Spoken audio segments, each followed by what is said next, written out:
반갑습니다, 스님. 네. 저는 25년 직장 생활을 한 가정주부이자 직장 팀장이 있는 사람인데요. 네. 제가 그 9년 전에 그 직장을 이직을 했어요. 근데 네. 그 이직한 병원 자체가 그 굉장히 채무에 시달리는 병원이었는데 그 전에 있던 병원에서 그 데리고 온 사람이 저보다 2년 위에 있는 나이가 많은 부하 직원이 있는데 그때 제가 그 부하 직원 이동을 다른 데로 시키려고 했는데 노조 반대 때문에 이동을 못 했습니다. 근데 최근에 계속 일이 반복되면서 이제 일이 많아지잖아요, 그죠? 그럼 새로운 일을 받아들여야 되는데 고집도 세고 새로운 일을 안 받아들여서 제가 보직 이동을 좀 시키려고 위에 건의를 해서 이제 면담을 했어요. 했는데 보직 이동을 끝까지 거절하겠답니다. 그래서 제가 마음 같아 생각을 바꾸면 이렇게 되는데, 근데 전체 저희 팀을 위해서는 그 사람 보직을 시켜야 되고요. 또 인간으로 봐서는 또 계속 제가 데리고 있어야 되는데, 데리고 있다 보니까 제가 9년 동안 또 그냥 참고 지내왔는데 그냥 계속 참을까? 아니면 부서 전체 그 직원들을 위해서 이동을 시킬까? 그게 제가 제일 지금 현재 고민이라서 한번 여쭤보고 싶습니다. 그거보다 더 간단한 방법이 있는데 뭐 고민해요. 제일 쉬운 방법은 자기가 직장을 그만두면 돼요. 제가 안 그래도 제가 사직서를 들고 갔습니다. 그런데 저희 그 병원 입장에서는 제가 지금 현재 그 일을 맡고 있는 전체적인 일이 제가 없으면 일단 안 된다고 위에서는 원장님이 그렇게 생각하시기 때문에 네. 일단 보류가 됐어요. 그래서 보류가 일단은 돼도 괜찮아요. 안 가면 돼요, 이튿날부터. 무슨 보류 얘기하고 있어요. 저도 아이고. 예, 저도 그또 제가 얘기하니까 국회의원들 국회의장한테 사표 내는 게 연상이 되네요. 사표 내면 의장이 수리 안 해준다고 계속 하잖아, 그죠? 신문에 가끔 봤어요, 안 봤어요? 예, 안 하면 돼요, 그냥. 근데 스님, 그 제가 이제 한 명이 그만두는 게 저는 문제가 아닌데, 그래 되면 이제 그 분 때문에 다른 직장 직원들이 이제 그 스트레스를 받아서 같이 근무를 못 할 정도에까지. 다른 사람이 자기 자리에 올라와서 그 문제 잘 해결할 거예요.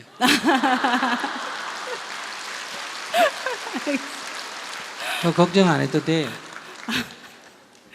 그러면 제가 사직을 하는 게 맞습니까? 아니, 제일 쉽다 이 말이지. 하는 게 맞다가 아니라 제일 쉽다는, 자기가 너무 골치 아파하니까. 네. 그러니까 그 제일 쉬운 방법은 그건 제일 자기가 쉬운 방법을 제가 1차적으로 제일 먼저 대답을 했고요. 제가 선택을 했는데 이제 그 전체적인 상황이 안 되니까 이걸 이 사람을 끌고 갈 것인지 아니면 진짜 힘이 들어도 보직을 이동을 시켜야 되는 건지.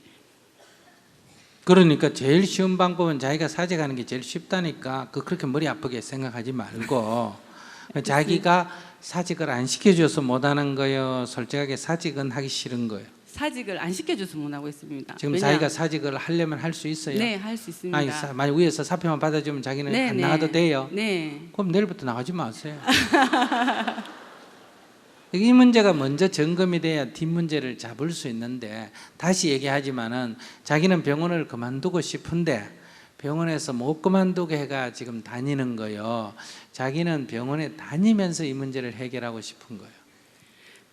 지금 현재까지 살아왔으니까 다니면서 해결을 하고 싶죠. 지금 현재 마음으로는요. 그러니까 우선 다녀야 되는 게, 그러니까 나는 안 다니겠다 하는데 회사에서 있으라 그래가 어쩔 수 없이 있는 거예요. 있고 싶어서 있는 거예요.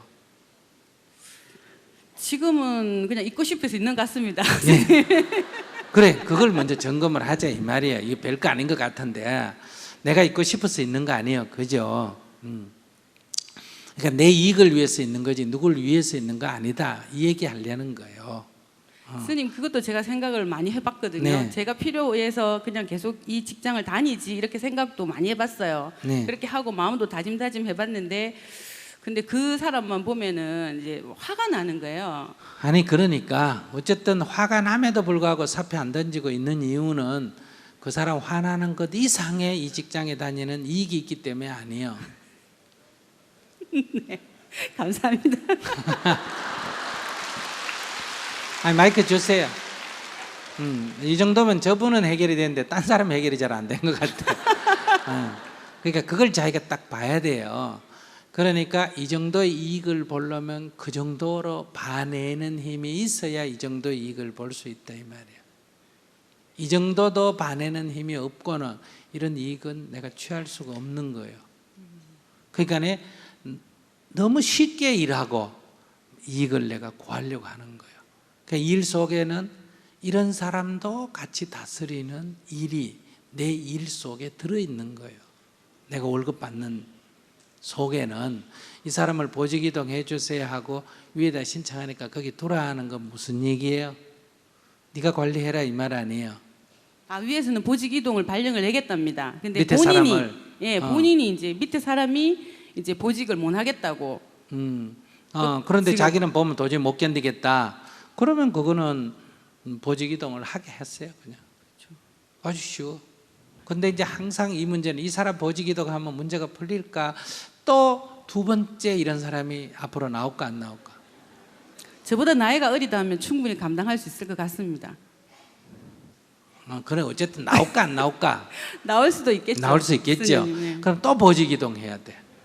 또 나오면 또 보직 이동하면 위에서 볼 때 자기 보고 아시겠어요? 관리 능력이 부족하다 이렇게 평가가 돼. 그러니까 위에서도 보고 보직 이동을 하는 게 좋겠다 할 정도로 문제가 있는데 내가 그거를 관리해내면 어때요?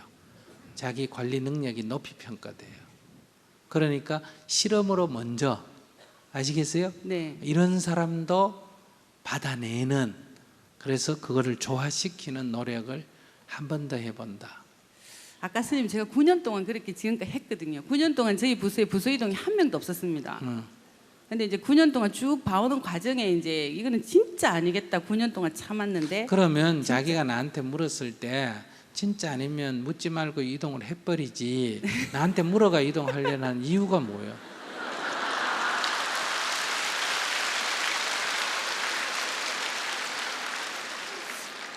그거는 이동을 안 하는 무슨 비법이 있겠나 이렇게 했거나, 안 그러면 이동해서 비난받을 거를 나하고 좀 나눠 가지고 싶어서 그러거나 두 가지 아니겠어요? 어느 쪽이에요? 비난을 계속 받아야 되는 건지 9년 전처럼 비난을 받고 지금 행동 강행을 해야 되는 건지, 아니면 인간적으로 이제 그 사람이 뭔가 하면 솔로입니다. 50 솔로거든요. 그래서 인생이 불쌍하다 생각하는 마음도 있고요. 이동을 확실히 과감하게 해야 된다는 이런 것도 있고요. 제가 아마 약간의 중간 노선을 걷는 것 같습니다. 그래서 그게 그러면 결정을 잘 안 돼서 한번 스님한테 불쌍하다 생각한 마음을 이왕제 낸 거니까 조금 더 불쌍하게 여겨주지.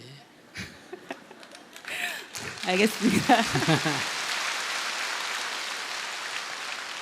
근데 어떤 세상이든 이런 사람이 꼭 한두 명이 있어요. 그 사람이 없으면 회사가 안정될 경우도 있어요. 그러나 이런 사람이 한두 명이 있는 것도 용인해내면 그것이 그 개인에게는 포용력이 되고 그 회사는 오히려 건강합니다. 그런 거 다 하나씩 빼내면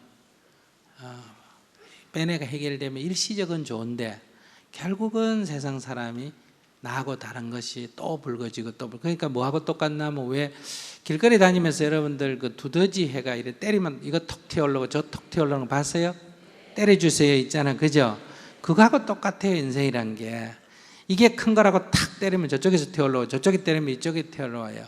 그러니까 남편 문제가 제일 커서 남편 문제 겨우 해결하고 나면 이제는 아무 문제가 없는, 생기는 게 아니라 자식 문제가 생기고, 이거 해결하면 돈 문제 생기고, 돈 겨우 막아 놓으면 또 부모 문제가 생기고, 인생은 늘 문제의 연속입니다.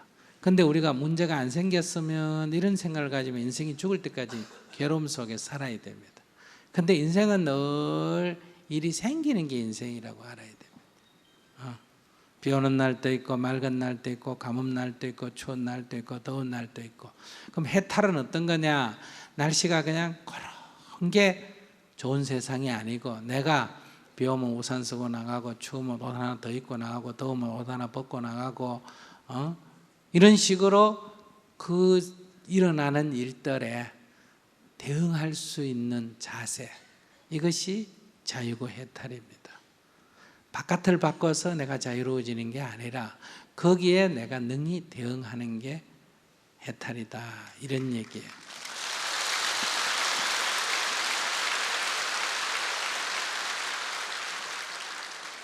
그러니까 제일 쉬운 건 뭐예요? 내가 사표 내는 거고, 두 번째 쉬운 거는 잘라버리는 거고, 세 번째 제일 어려운 게 안고 가는 거다. 자기 얘기 들어보면 이런 결론이 있지 않습니까? 그죠? 그럼 쉬운 길을 갈래? 어려운 과제를 한번 해결해 볼래? 9년의 도전에 실패를 하고 결국은 자를래? 9년까지 참아온 거 한 번 더 노력해가 성공을 할래?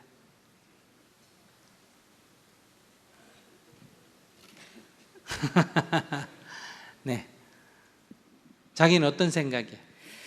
저는 그 솔로고 나가도 자기 말로는 할 일이 없대요. 네. 그래서 스님 지금 이제 어제까지는 제가 좀 스트레스 좀 많이 받아서 저도 한 3일간 술을 먹고 좀 스트레스 좀 풀었는데요. 그 또 가만히 생각해 보니까 인생이 불쌍하잖아요. 솔로니까. 그래서 한번 안고 갈까 지금 생각 중입니다. 네.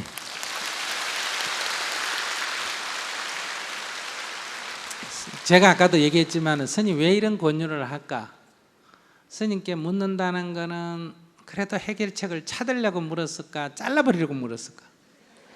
찾으려고 물었어. 그래서 얘기하는 거예요. 아직도 자기가 해결책을 한번 찾아볼까 이런데 그럼 9년 해온 방식으로는 해결책이 안 나온다 이렇게 봐야 돼요. 즉 참는 걸로는 해결책이 안 된다 이게. 그러니까 이 문제는 그럼 뒤집어야 돼요. 그럼 어떻게 해결해야 되냐? 아침에 일어나서 매일 아침에 일어나서 108배 절을 하면서 이분을 위해서 기도를 해주세요. 아이고 혼자 사는데 얼마나 힘들겠나. 그래 오빠라고 생각하면 언니라고 생각하면 어떻겠나 이렇게 하면서 그분을 위해서 기도를 해줘야 돼요. 그러면 아마 해결책이 좀 쉬웠게 저절로 나올 거예요.